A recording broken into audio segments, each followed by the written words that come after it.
A shocking tragedy has unfolded over Washington, D.C., a mid-air collision between a commercial jet and a military helicopter. What went wrong? Could this have been prevented? Stay with us as we break down everything you need to know. Before we dive into the details, make sure to subscribe for real-time aviation news and in-depth analysis on incidents like this. On January 29, 2025, a devastating mid-air collision occurred near Ronald Reagan Washington National Airport involving American Eagle Flight 5342, a Bombardier CRJ700 operated by PSA Airlines, and a U.S. Army Sikorsky UH-60 Black Hawk helicopter.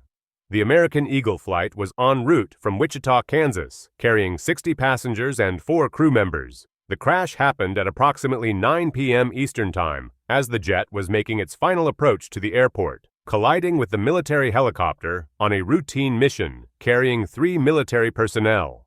Both aircraft plummeted into the Potomac River, prompting an immediate suspension of all airport operations. Search and rescue efforts began immediately, with emergency responders deploying fireboats and divers to the crash site.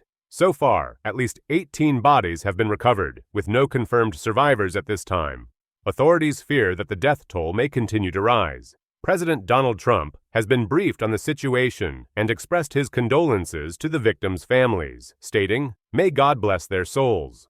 The National Transportation Safety Board, NTSB, and the Federal Aviation Administration, FAA, have launched an investigation into the cause of the collision, focusing on air traffic control records, flight data, and possible communication failures between the two aircraft.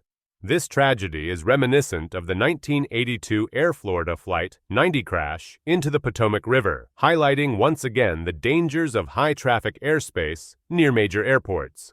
We will continue to provide updates as more information emerges. If you found this video informative, don't forget to subscribe and hit the notification bell to stay updated on breaking aviation news.